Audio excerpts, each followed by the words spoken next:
Hi guys, kung kayo ay bago sa YouTube ko, huwag niyo na i-subscribe mo na yan at i-click niyo yung button para updated kayo sa aking mga video. Ang aking dahil dito mga kalokohan guys sa pang wikang Pilipino lang siya. Gets? May kwento ako na ibabahagi sa inyo. Total, malapit naman ang wika. Oo. May tuturo ako na kwento sa inyo para malaman nyo. Para pag sa wika nyo ay, kung sino man may wika dyan, panoodin nyo na to para may sarili kayong wika. So, ambento lang to guys. Kaya na bahala kung gagayahin nyo ang aking kwento.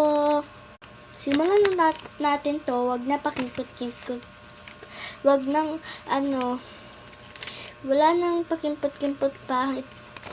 Basahin na natin. Ang pamagat ay ang pagmamahal sa sariling wika sa wikang Pilipino. Noong unang panahon, may nakatira sa probinsya na ang pangalan niya ay Ana. At nagkataon din na may umuwi doon sa kanila or umuwi doon sa probinsya galing Amerika. At napansin niya, sobrang kinis ng katawan niya at napakaganda pa ito. Kaya naman nakipagkaibigan na rin siya doon para may kaibigan siya.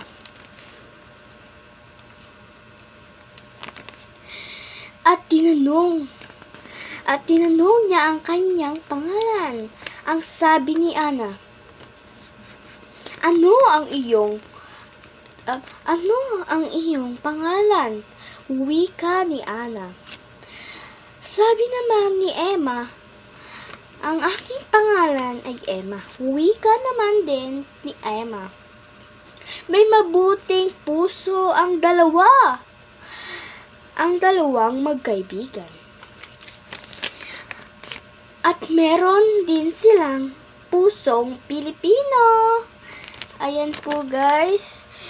Kung nakarelate po kayo sa aking kwento, wag yun na din pong kalimutan i-click yung bell para updated din kayo sa video ko. Bye!